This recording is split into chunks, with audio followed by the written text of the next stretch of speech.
Paz do Senhor, amém? Glória a Deus. É um privilégio imenso estar aqui com vocês nessa oportunidade que o Espírito Santo está me dando.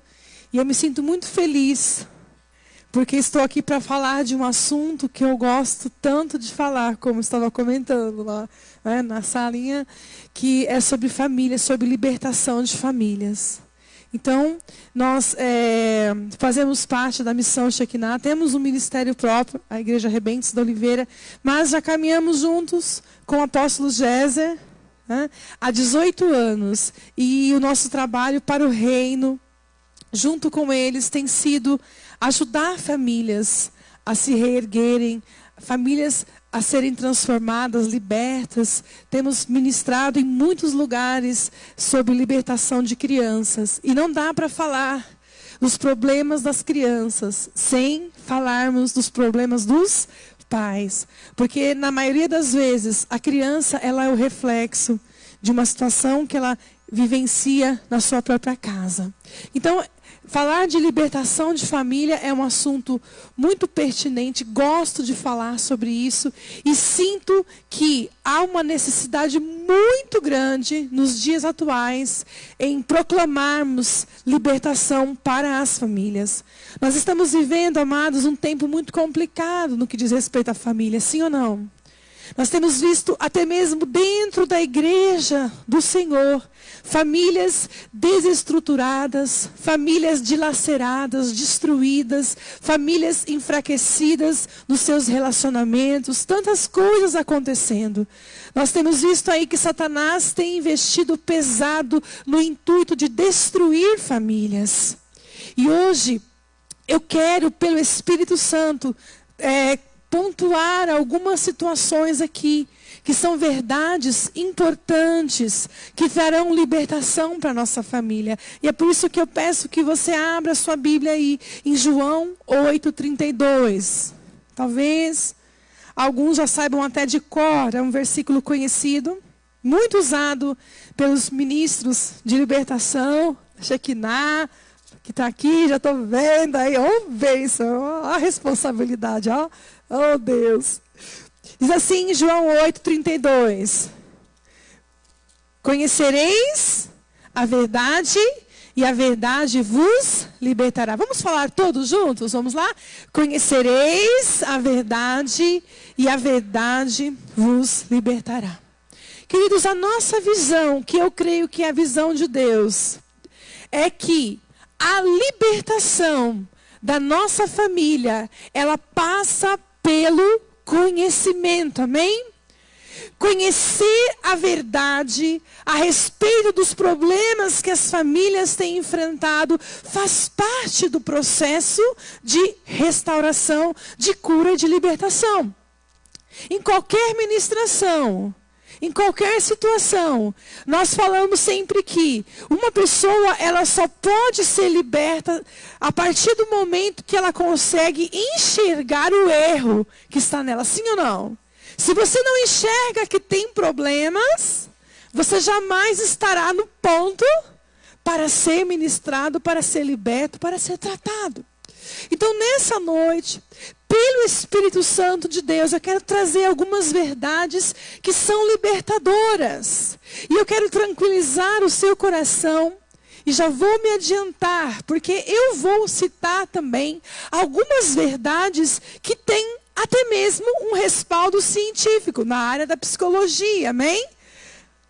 Mas eu quero que você fique extremamente em paz. Porque, queridos, o homem, na sua inteligência, o homem, ele apenas descobre verdades. O homem não tem capacidade de inventar verdades, sim ou não? Se ele inventa, é mentira, pode ter certeza. O homem, na sua inteligência, ele apenas descobre verdades. E se ele descobre verdades, isso quer dizer que essa verdade já existia, já estava ali. E de quem vem essa verdade? De Deus. Quando eu pego verdades que têm uma comprovação científica até mesmo, e uso dentro de uma visão espiritual, de uma amplitude espiritual, essa verdade, querido, ela é potencializada. e vem como um elemento essencial para a libertação. Então eu digo que toda verdade que é verdade carrega em si um potencial para a libertação. Por isso eu quero que você fique em paz, amém? Tranquilo, mesmo que eu não dê uma referência direta para o que eu vou falar. Apesar de que eu vou dar referência, amém? Glória a Deus. Então, como eu falei, hoje o Espírito Santo quer pontuar algumas situações, algumas verdades que são importantes para que nós, como família, nos apropriemos, entendamos. E essa verdade vai ser o começo para uma mudança, para uma libertação, para uma restauração. Amém? Então a primeira coisa que eu quero pontuar nessa noite é: Deus estabeleceu as figuras de autoridade como um referencial para cobrir os seus filhos ou aqueles que estão debaixo da sua autoridade.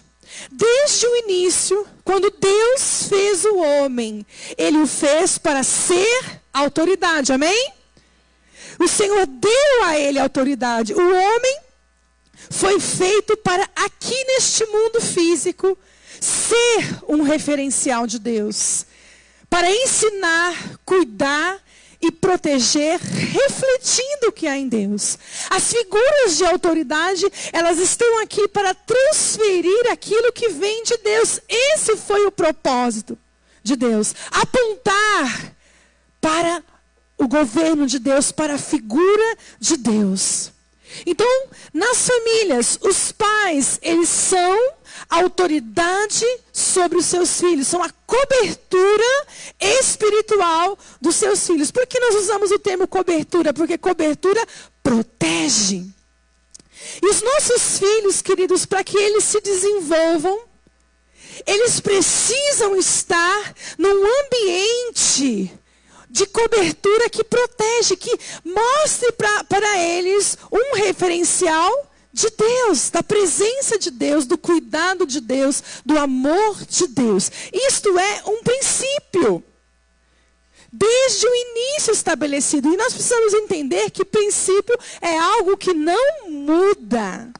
O princípio da matemática me diz que 2 mais 2 é 4, jamais será 5, não é verdade? Então, quando Deus estabeleceu um princípio, ele não muda. Aí você pode dizer, mas o pecado? Sim, queridos, o pecado, ele comprometeu este princípio. Porque o homem agora dava brechas para Satanás, certo? O homem por si só não conseguiria ser um referencial de Deus. Porém, amados, nós não podemos nos esquecer que desde o início Deus apontou para o homem uma solução. Então, como eu estava falando, desde o início, Deus não nos abandonou. Já lá em Gênesis, Deus apontou um caminho para que nós cumpríssemos o nosso propósito. E esse caminho foi Jesus. O cordeiro que foi morto e através do seu sangue restituiu a autoridade ao homem.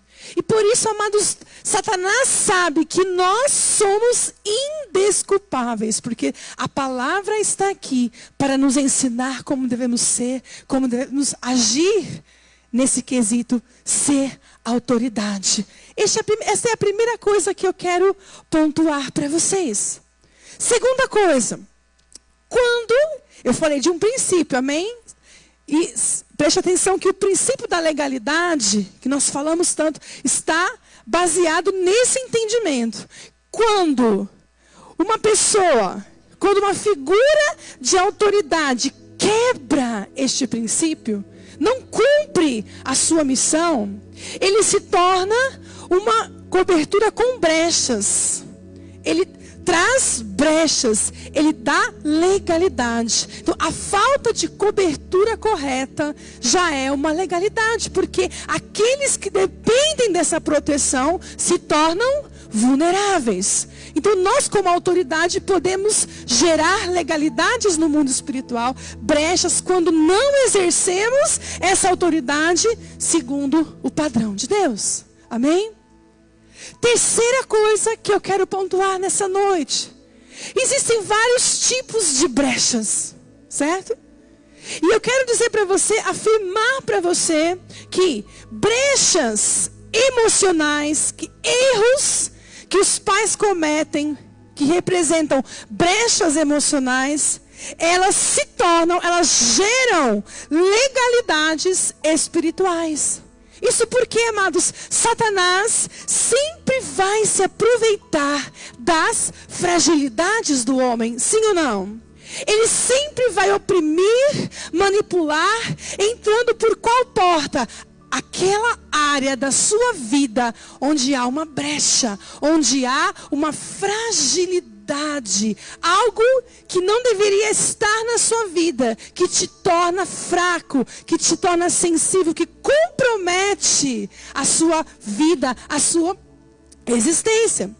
Quando a Bíblia fala não deis lugar ao diabo, a gente já pensa logo em pecado, querido, mas lugar para o diabo pode ser essa brecha emocional que foi gerada por uma quebra de princípios.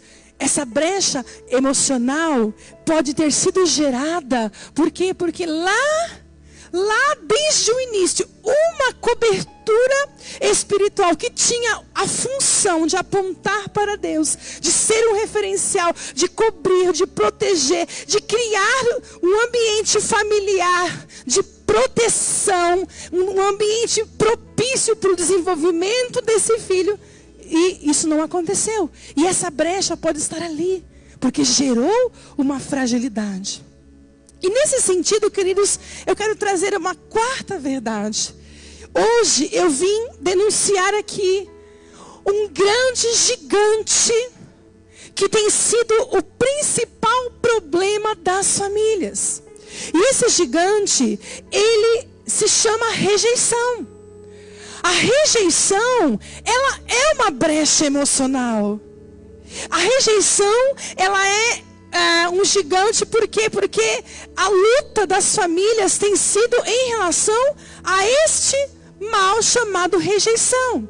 E o que é a rejeição? A rejeição é um sentimento de exclusão, é um sentimento de não aceitação, é um sentimento de repúdio do qual nenhum ser humano está preparado para receber, sim ou não? Ninguém, em nenhum lugar da face da terra está preparado para ser rejeitado. Porque nós, na nossa essência, nascemos para amarmos e sermos amados. E este é um sentimento comprovado cientificamente que afeta toda a existência de uma pessoa. Compromete a formação da sua personalidade, da sua identidade, do seu caráter. E agora eu estou falando de verdades científicas que vêm de Deus, amém? Porque eu dou honra a Deus. Tudo que é verdade vem de Deus, amém? E é por isso que é libertador. Mas quando, queridos, que a rejeição se torna uma legalidade espiritual? Eu não falei a princípio que Deus estabeleceu as figuras de autoridade para cobrir, para abençoar, proteger. Então veja bem, quando uma figura de autoridade, que quer queira, quer não queira, tem essa missão, tem este desafio de apontar para o Senhor, rejeita, o que acontece? Satanás tem legalidade, porque ali está uma vida a quem Deus confiou a esses pais a responsabilidade do cuidado, de trazer os valores de Deus, a cultura do reino, como foi colocado aqui pelo pastor. Então, amados, a partir do momento que figuras de autoridade, pai, mãe, qualquer figura de autoridade rejeita, Satanás encontra espaço para atuar. E de que forma ele vai atuar? Ele vai atuar colocando toda uma série de influências demoníacas sobre a vida da pessoa. E é por isso que nós chamamos o demônio que age pela brecha rejeição de espírito de rejeição. O que é o espírito de rejeição? É o demônio que atua na vida das pessoas usando a brecha rejeição. Eu costumo dizer, queridos, que Satanás sempre age do mesmo jeito. Ele não faz várias feridas. ele prepara as circunstâncias, porque o intuito dele é usar a falta de conhecimento, a falta de sabedoria das pessoas que deveriam apontar para Deus, os pais, das autoridades, para quê? Para levar esses pais a rejeitarem os seus filhos, porque ele sabe que assim ele ganha espaço para manipular, para oprimir, para mentir, para mexer com os sentimentos e para barrar tantas coisas maravilhosas que esta pessoa poderia estar vivendo na sua história. Então o espírito de rejeição, ele é o maior gigante a ser vencido nas famílias. Porque ele começa justamente no âmbito familiar. Ele encontra espaço para atuar justamente em que lugar? Na família, que é a primeira referência de sociedade, de vida em conjunto, vida em sociedade que uma criança tem. Os primeiros relacionamentos que a criança desenvolve estão aonde? No âmbito familiar. A visão que ela receber na sua personalidade, do que é relacionamento, do que é viver nesse mundo, ela vai receber na sua própria casa e vai se estender para a forma como ela vai resolver os seus problemas, enfrentar as suas dificuldades no mundo. Então, o espírito de rejeição é algo terrível. E cada vez mais nós temos visto pais rejeitando os seus filhos. E sempre a brecha será a rejeição. Quanto mais uma pessoa foi rejeitada na sua infância, maior é o poder, e não foi curada, maior é o poder de destruição, de manipulação, de opressão que esse demônio tem sobre a vida dessa pessoa. E é por isso que a gente vê pessoas mais complicadas e pessoas menos complicadas. Quando você conhece o histórico de uma criança que foi muito rejeitada, você vê que ela tem comportamentos muito mais complicados. É uma criança rebelde, carente, tímida, faz xixi na cama, tem pesadelos. São crianças muito complicadas. E quando você vai descobrir a história da criança, você percebe que houve muitas brechas para a rejeição. E por isso o espírito de rejeição tem prendido o emocional dessa criança, ou até mesmo de um adulto, se ele ainda não foi tratado, se ele ainda não foi curado. Então, a próxima coisa que eu quero pontuar, o quinto ponto que eu quero pontuar a partir dessa explicação, dessa denúncia, dessa verdade que eu trouxe para você, que quando autoridades quebram um princípio de cobertura e rejeitam seus filhos, Satanás tem espaço para atuar. Eu quero dizer o seguinte, que o espírito de rejeição, ele é o primeiro demônio a ter espaço na vida das pessoas. Porque a rejeição, ela pode acontecer desde o ventre. Então, olha só, amado, Satanás começa cedo. Eu ouço relatos de mulheres que falam das lutas espirituais, das lutas que vieram sobre a sua vida justamente na fase do ventre. É lógico, Satanás sabe que comprometendo desde a base, se compromete toda uma estrutura. Se a base de um prédio estiver torta, todo o prédio vai ficar torto. E vai chegar um determinado momento que esse prédio vai o quê? Desmoronar. Assim Satanás tem feito, levando figuras de autoridade a rejeitarem seus filhos. E essa rejeição pode começar desde o ventre. Existe uma explicação. Onde está a brecha emocional? Vamos entender, queridos. A partir do momento que uma criança é concebida, ali já foi selado o princípio de autoridade. Ali já está uma vida a quem Deus confiou aos pais, quer queiram, quer não queiram, a responsabilidade de apontar para Deus, de ser uma cobertura, de ser um referencial. E aí quando este pai ou essa mãe, por não saber ou por não querer a sua responsabilidade, liberam palavras e sentimentos, isso afeta a criança. Vou dar um exemplo. A mãe vai ao médico e aí o médico dá a notícia, você está grávida. E aí o primeiro sentimento dessa mãe, que já é uma autoridade, E agora? O meu marido vai brigar comigo. Não era para ser agora. Ela tem um sentimento de tristeza ao saber que aquela criança existe. Queridos, eu pergunto para você de uma forma simples. Esse sentimento que ela teve foi de aceitação ou de rejeição? Rejeição. E onde está a brecha emocional? É comprovado que a criança já tem ali os seus neurônios. A partir da 3ª semana, os neurônios já estão trabalhando, funcionando. A criança, pelos hormônios que a mãe libera, ela sente tudo o que a mãe sente. E este sentimento negativo que traz a sensação de rejeição, porque ninguém se sente rejeitado ganhando presente, né, gente? A rejeição sempre é fruto de algo negativo. Este sentimento fica guardado na alma da criança, mais precisamente nas memórias e inconscientes que já estão ali, na história da criança. E aí, o espírito de rejeição já tem uma feridinha por onde ele vai o quê? Manipular, influenciar, mentir. E ele tem a legalidade? Sim, porque aquele pai ou aquela mãe que liberou aquela palavra e não deveria ter liberado, lançou no mundo espiritual uma palavra de rejeição. Então, há muitos fatos que acontecem desde o ventre, que geram a brecha emocional na alma das crianças, a brecha de rejeição, e geram a legalidade no mundo espiritual. Como, por exemplo, uma gravidez onde houve uma rejeição por parte do pai, da mesma forma, a mamãe ficou feliz, mas quando o papai soube, o papai ficou bravo, brigou, você não se cuidou, e agora eu não consigo cuidar de você, como é que eu vou cuidar de dois? O que acontece ali?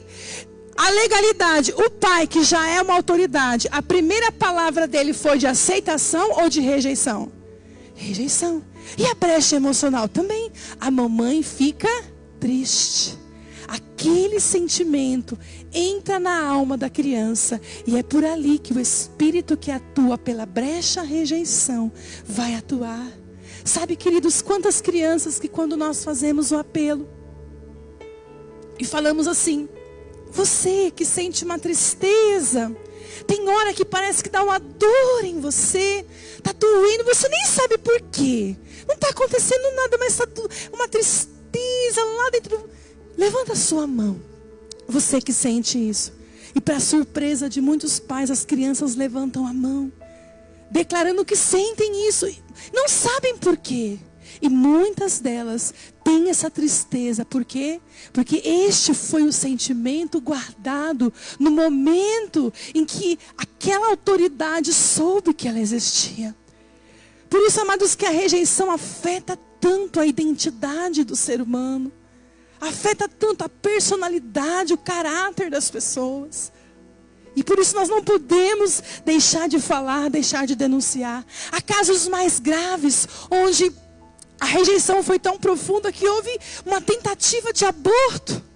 A tentativa de aborto, querido, ela é tão terrível, porque além de dar uma legalidade enorme para o espírito de rejeição, porque houve uma tentativa de assassinato, amém? Isso é uma legalidade terrível. A criança instintivamente tenta se defender. Ela sofre e ela recebe uma brecha emocional de rebeldia, de agressividade muito grande no seu interior. E geralmente gravidez, onde houve uma tentativa de aborto, são marcadas por atuações de espíritos de morte e espíritos de enfermidade. De repente, aquela gravidez se torna uma gravidez complicada. O parto é um parto complicado, com eclâmpsia, pré-eclâmpsia, ou parto com cordão enrolado. Alguma coisa acontece, porque os demônios estão ali. Há legalidade. Essa criança tem mais dificuldades para se alimentar. Essa criança, ela está sempre doente, ela é vulnerável, ela sempre cai, se machuca. O que é isso, queridos? Uma rejeição profunda que trouxe não somente a legalidade para o espírito de rejeição, mas para outras influências como espírito de morte, acidente, enfermidade e de rebeldia. Olha como é sério. O espírito de rejeição, ele entra, começa a fragilizar e abre o espaço, prepara o ambiente para que os outros demônios também possam entrar. Até a pessoa ficar possuída de muitos demônios, né? É assim que começa. Então, a rejeição no ventre sempre foi e sempre vai ser a pior forma de rejeição, porque compromete a essência, no começo de tudo. Mas existem outras formas em que uma pessoa pode ter sido rejeitada, que é a rejeição por abandono. Toda criança que foi deixada numa instituição ou entregue para uma avó, para um tio cuidar, ela foi rejeitada? Sim, literalmente. Porque foi desde o ventre. Porque se não tivesse sido rejeitada, não teria sido entregue para alguém.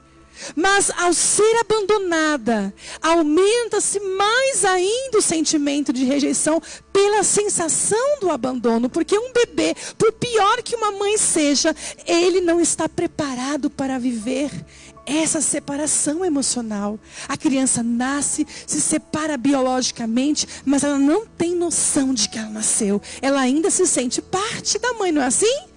Ela ainda se sente parte.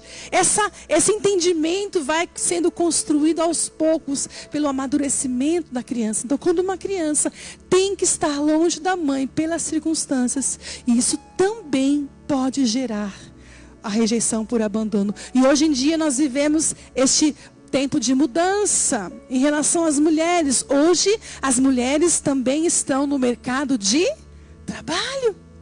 E aí, nem todas as mulheres têm o privilégio de ter a licença maternidade, ficar lá 6 meses com o bebê, né? Muitas logo, com a criança com 1 mês, já tem que deixar com alguém.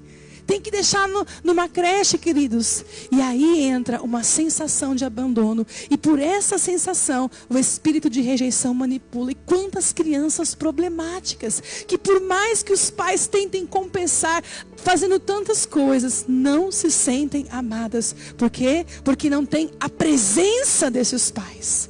E a presença é muito importante para dar segurança, proteção e sensação de aconchego, afeto, de amor. E muitas crianças só vivem isso nas suas escolas. É ou não é, queridos? Chegam em casa já dormindo, porque os pais, né? Chegam cansados e já querem que a criança dorme logo. Olha só como afeta. Outra forma de rejeição. Uma criança pode ser rejeitada por comparações na sua casa.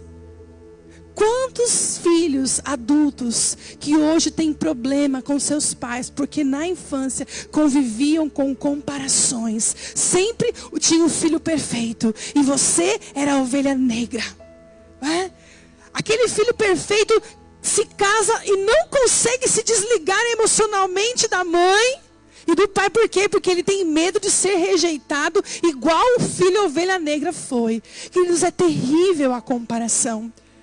Sempre o filho do outro é melhor, sempre o outro é melhor. Isso afeta a autoestima dos nossos filhos, a identidade deles, dificulta os nossos filhos a entender quem eles são, as qualidades que eles têm. Então jamais comparar os filhos. Há crianças que se sentem rejeitadas na sua casa, porque são xingadas o tempo todo. O espírito de rejeição usa essa brecha para aumentar o seu poder de destruição. Quando pais liberam o tempo todo palavras de maldição sobre o seu filho. Você é feio, você não sabe nada, tudo que você faz dá errado. E alguns ainda falam assim, vai orar, vai repreender o devorador da sua mão, porque tudo que você coloca a mão quebra. Não entende que às vezes é da criança, do desenvolvimento, né? Cada criança tem o seu tempo, o seu equilíbrio. E aí liberam palavras. E eu digo a você, amados, não adianta compensar com presentes. Não adianta compensar com passeios. Uma criança que é xingada, sentenciada, amaldiçoada, ela não se sente amada por seus pais. Porque o que o espírito de rejeição diz? Tá vendo? Seu pai não te ama. Se ele te amasse, ele não falaria isso de você. Ele não ia te chamar de burro, de sonso, de terrível. E através dessa brecha emocional, Satanás vai fragilizando esta criança, comprometendo essa vida que está se desenvolvendo. Amém, queridos? Vocês estão tão calados. Outra forma de rejeição, que a rejeição pode acontecer ou se intensificar, é quando uma criança é rejeitada pelo seu sexo, pela sua aparência, por aquilo que ela é, por a sua identidade. A mamãe queria tanto uma menina, mas aí veio um menino. E aí o primeiro sentimento que ela teve, quando soube que era um menino, ela ficou triste. Esse sentimento foi um sentimento de aceitação ou de rejeição? Rejeição. Satanás tem legalidade. E ali entra uma brecha emocional que atinge diretamente o que ela é, o ser menino ou o ser menina. Queridos, todo homossexual, sem exceção, sofreu com a rejeição. Todo. Pelo menos até hoje, os que eu já conheci, todos. E todos tiveram problemas com as suas figuras de autoridade, principalmente com a figura de pai. A falta de referência de autoridade de pai, tanto no homossexualismo feminino quanto no homossexualismo masculino. A falta de referência. Eu citei aqui e vou citar novamente. Nos 2 cultos eu citei um exemplo, queridos, muito forte para vocês entenderem. Certa vez o meu esposo ministrou em um adolescente que estava passando por uma fase terrível na sua identidade. Ele não estava no homossexualismo, mas sofria setas terríveis na sua mente, pesadelos nessa área, e era uma luta constante para ele, porque ele queria ser homem, menino, homem. Mas quando meu esposo começou a conversar com ele, ele logo descobriu. Sabe o que aconteceu, amados? A mãe queria muito uma menina. Muito mesmo. E quando ela soube que era menino, além dela se sentir triste e rejeitar o seu filho por sua identidade, por ser menino, sabe o que ela fez quando o filho nasceu?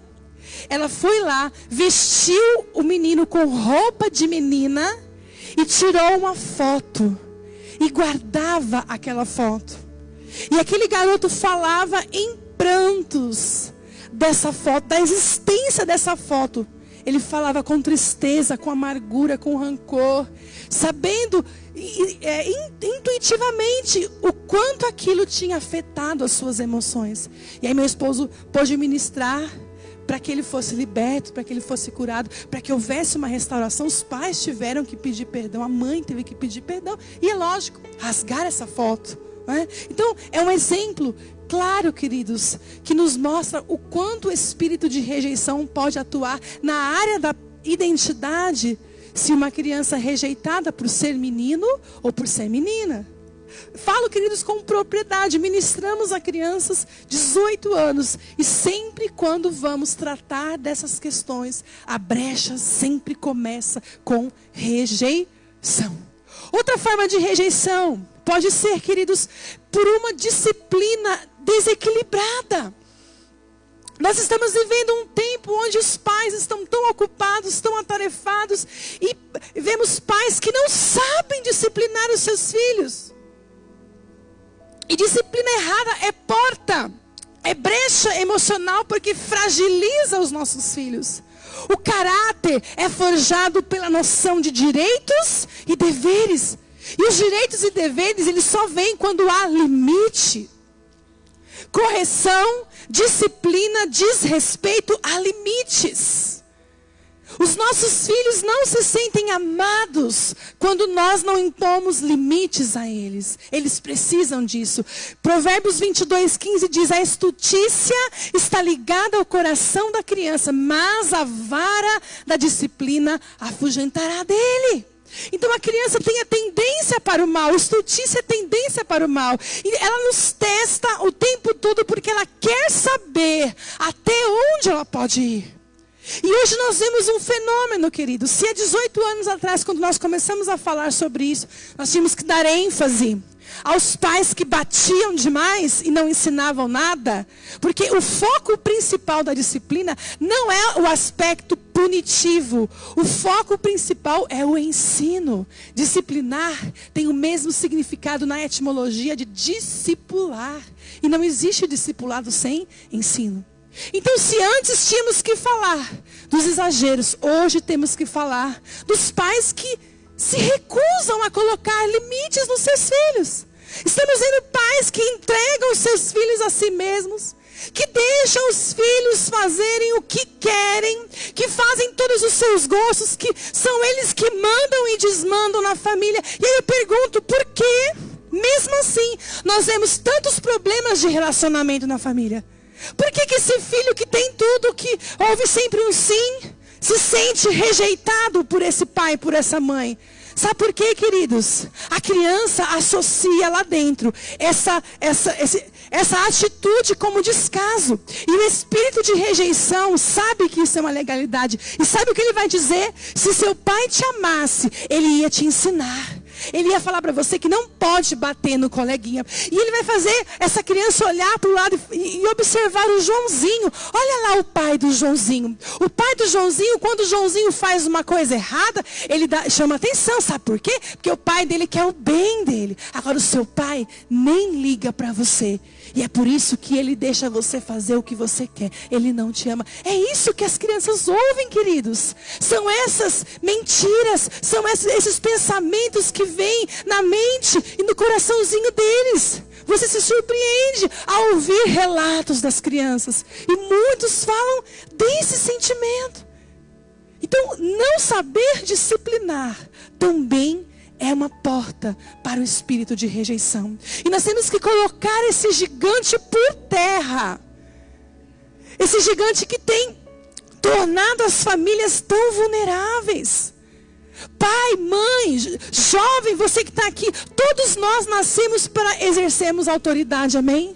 Se você ainda não tem filhos, você está ouvindo essa palavra para aprender e saber que no dia que você for pai, você precisa ser diferente, ser uma cobertura que faz a coisa certa. Mas eu tenho que te dizer algo. Se ainda há marcas na sua vida, no seu passado, marcas de rejeição, você precisa buscar a sua cura, aproveitar as oportunidades. Sabe por quê, amados? Eu sempre digo que quem ainda tem brechas emocionais de rejeição, quem ainda tem problema com rejeição, é manipulado pelo espírito de rejeição. E quem é manipulado pelo espírito de rejeição não consegue amar a todos da mesma forma. Ama um e aborrece o outro. E sabe o que eu descobri nesses anos, queridos? Geralmente, a criança que mais é rejeitada por esse pai, por essa mãe que ainda sofre com a rejeição, geralmente é o filho que mais se parece com ele. Sabe por quê? Aquele pai não percebe, mas ele enxerga naquele filho um espelho de um passado que ainda dói, que ainda lhe causa sofrimento, porque ele não superou os traumas do passado. E sem que ele perceba, a dor da rejeição que ele ainda sente faz com que ele cometa o mesmo erro na vida do seu filho. E ele não consegue ver. Então, amados, é tempo das famílias serem restauradas. Eu quero trazer para você nessa noite um exemplo triste, um exemplo negativo, mas que abre muito o nosso entendimento de um líder, de um personagem da palavra, que sofreu com a dor da rejeição. E essa dor da rejeição comprometeu a sua forma de vida, a sua maneira de resolver as coisas. Então eu peço a você que abra aí a sua Bíblia no livro de Juízes, capítulo 11. E eu quero falar um pouco sobre Jefté, que foi um líder em Israel, um líder problemático, um líder que não conseguiu executar o seu papel à maneira de Deus. E nós vamos entender que o problema maior da vida de Jefté, talvez seja o problema de muitas pessoas, foi o gigante rejeição, que ele não conseguiu vencer. Juízes capítulo 11 diz assim: era então Jefté, o gileadita, valente e valoroso, porém filho de uma prostituta. Mas Gileade gerara a Jefté. Olha só, amados, a Bíblia começa falando que Jefté era um homem valente e valoroso. O que é isso? Ele tinha qualidades aos olhos de Deus, amém? Todos nós temos qualidades aos olhos de Deus. Mas existia um grande porém na história de Jefté. Um grande porém que representa o porém de muitas pessoas. E esse porém ele era filho de uma prostituta. Em outras palavras, ele sofreu com a rejeição. Porque não precisa saber o contexto para entender que houve rejeição, sim ou não? Será que o pai de Gileade se sentiu feliz ao saber que ele ia ter um filho de um relacionamento ilícito com uma prostituta? Ele ficou feliz? Não.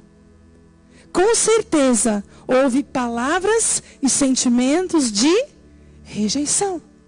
Será que a mãe de Jefté ficou feliz ao saber que Jefté existia? Não, ela precisava do seu corpo para sobreviver. Então imagina aquela mulher que dependia do seu corpo, vendo esse corpo ser modificado, né? Dia após dia. Com certeza, ele era um atrapalho para ela. Tanto é que a Bíblia diz que Gileade, ele levou Jefté, e Jefté foi criado dentro da casa dele. Mas será, queridos, que Jefté foi criado como filho? Será? Como foi a vida de Jefté na sua infância? Queridos, se nos dias de hoje já seria uma situação muito desagradável, constrangedora, que geraria rejeição, sim ou não? Imagina naquele tempo. E eu consigo enxergar Jefté, criança, andando nos corredores da casa. E ele não era visto como os outros filhos. Porque é assim que acontece. Ele era o filho de uma prostituta.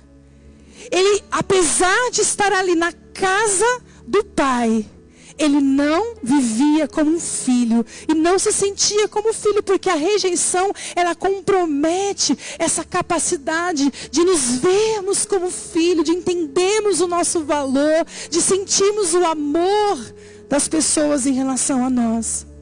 E eu consigo vê-lo como criança sofrendo com a dor da rejeição, ouvindo palavras de maldição, ouvindo sentenças, palavras desagradáveis, sendo criado de uma maneira diferenciada para pior. Eu consigo imaginar rejeição por comparação, porque sempre eram os filhos legítimos e o filho bastardo.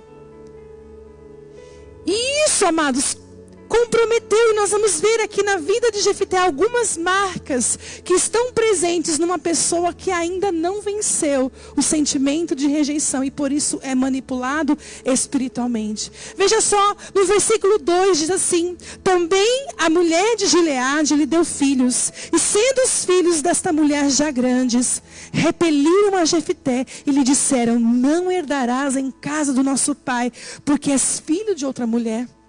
Queridos, a Bíblia não diz que ele era valente? Por que Jefté, neste momento, não usou a sua valentia, a sua coragem para falar: eu vou ficar aqui, daqui eu não saio, daqui ninguém me tira, eu também sou filho? Por quê? Porque não era assim que ele se sentia. E aquela rejeição foi algo demasiado, mais uma vez. E agora na fase adulta, mais uma vez, ele estava sofrendo a dor da rejeição. Mas a questão é que já havia uma ferida muito profunda. E quando ele sofre novamente a rejeição, foi algo demais, doeu. Porque, amados, quando nós temos o problema da rejeição, muitas vezes um fato desencadeia, vem à tona todo o sofrimento de um passado.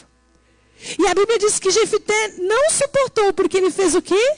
Ele fugiu. Ele fugiu da sua família, fugiu da sua história, fugiu da sua realidade, para não lidar com o sentimento de rejeição e de exclusão, até mesmo por parte do seu pai. Porque onde estava o pai para defender o seu filho nesse momento? Não estava. Não estava ali. Foi um pai ausente. E aí, queridos, meditando na história de Jefté, eu quero compartilhar rapidamente com vocês algumas marcas presentes na vida de uma pessoa ainda debaixo de rejeição. A primeira marca: fuga.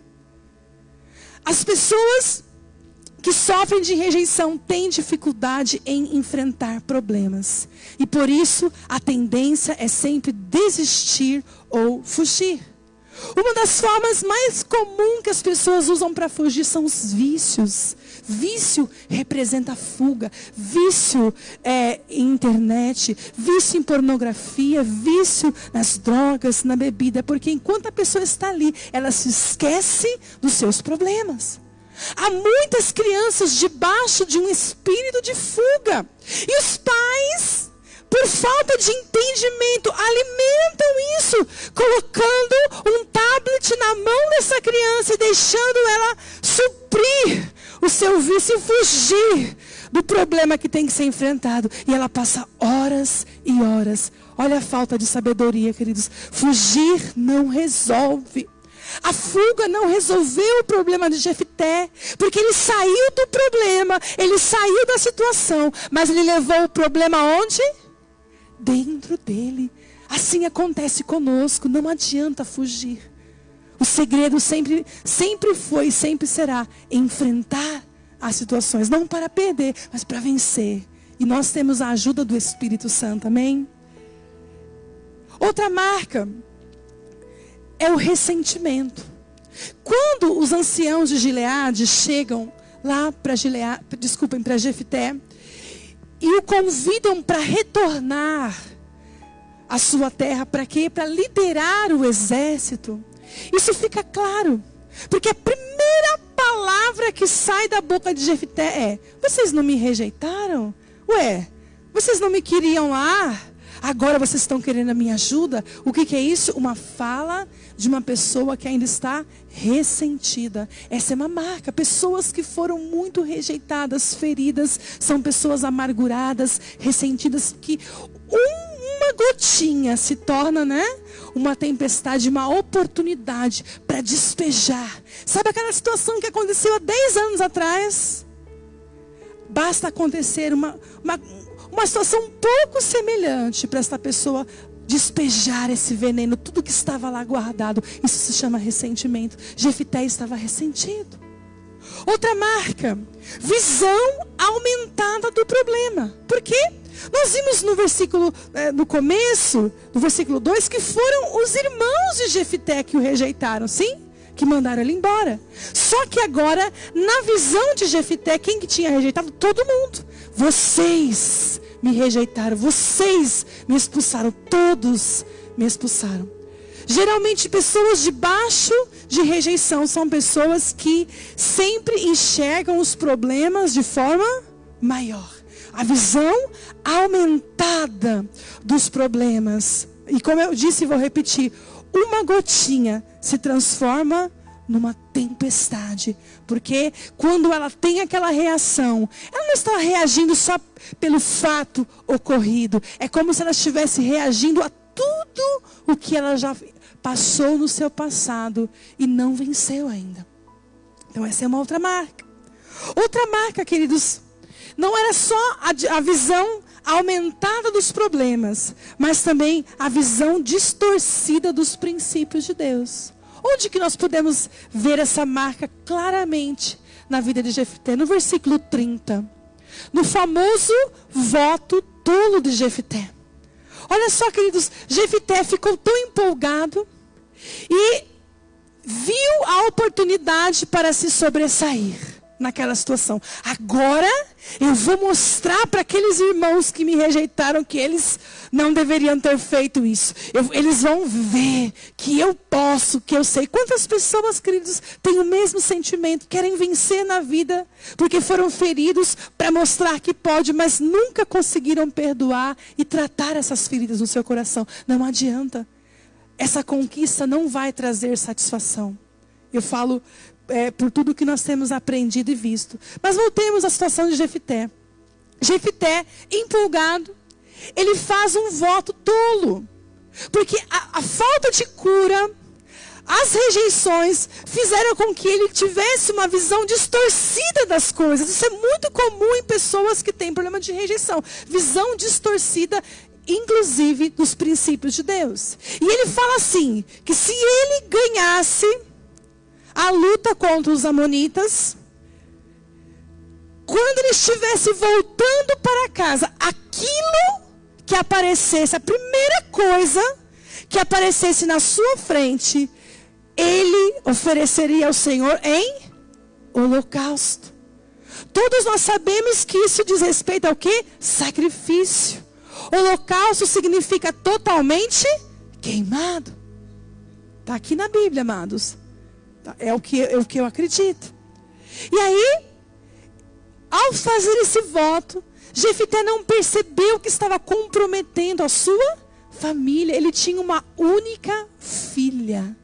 Será que ele não imaginou, ele não pensou na sua empolgação?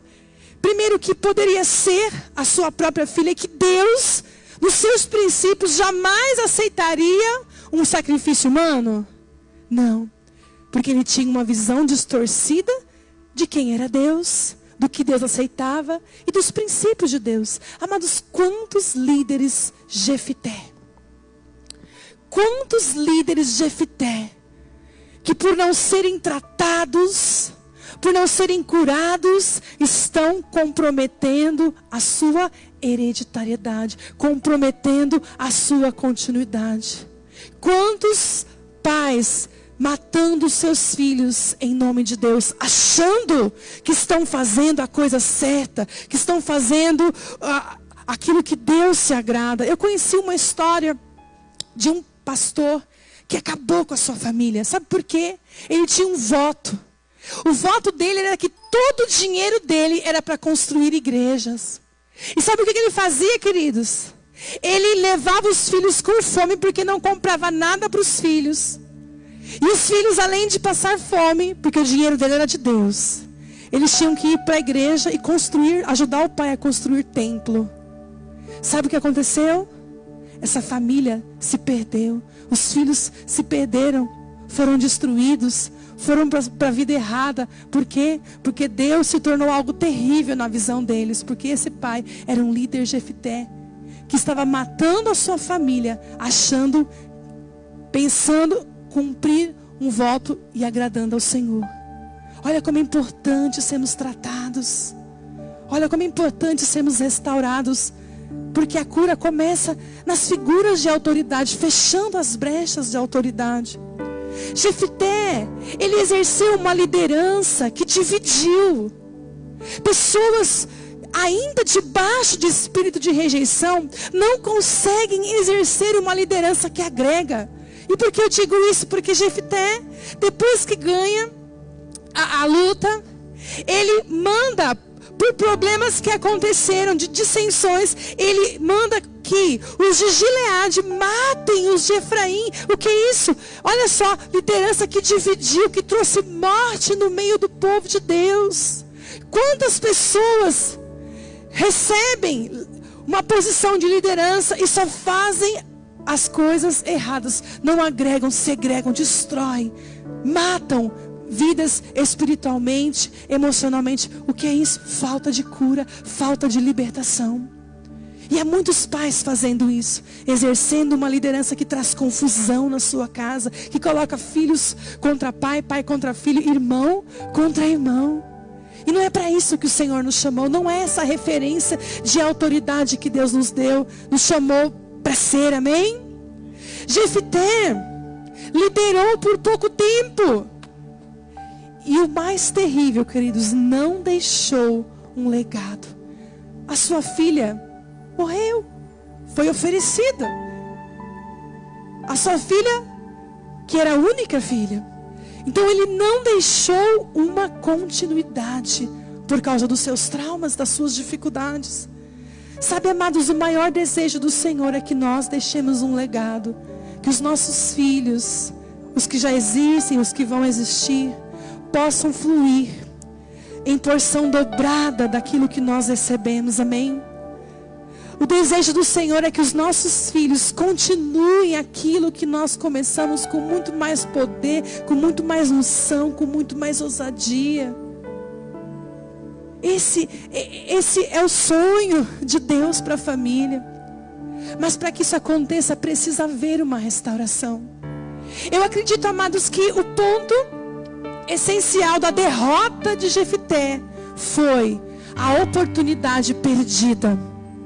Quando os anciãos de Gileade chegam até ele e o convidam a voltar para a sua história, voltar para onde ele não deveria ter saído, quando ele recebe essa proposta, mais do que liderar, do que ter uma posição, ali estava a oportunidade dele reatar os vínculos familiares, de voltar para sua casa, para os seus familiares, de perdoar os seus irmãos, de perdoar os seus pais, sabendo que ele como líder era um privilégio, porque através da liderança dele, sua família, os seus familiares também seriam abençoados. Nós perdemos oportunidades quando não perdoamos, amados. Nós perdemos oportunidades quando Deus nos coloca diante do nosso passado, não para nos oprimir, mas sim para que nós vençamos aquilo que precisamos vencer.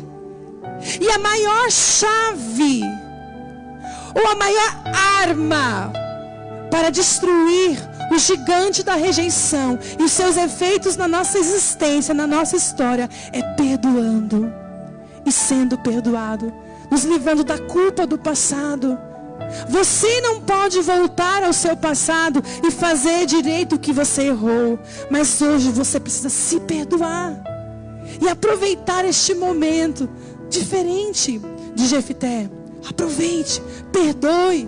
Eu imagino que quando Jefté fez aquele voto, talvez ele estivesse pensando que a primeira coisa poderia ser um dos seus irmãos. Olha a amargura. Não. O perdão é a resposta para a libertação das famílias. E é por isso que neste momento eu quero que você feche os seus olhos. Tantas coisas você ouviu, e tantas coisas o Espírito Santo quer continuar falando com você, porque você recebeu uma verdade, que é uma semente poderosa. E essa semente, ela se for regada, ela cresce.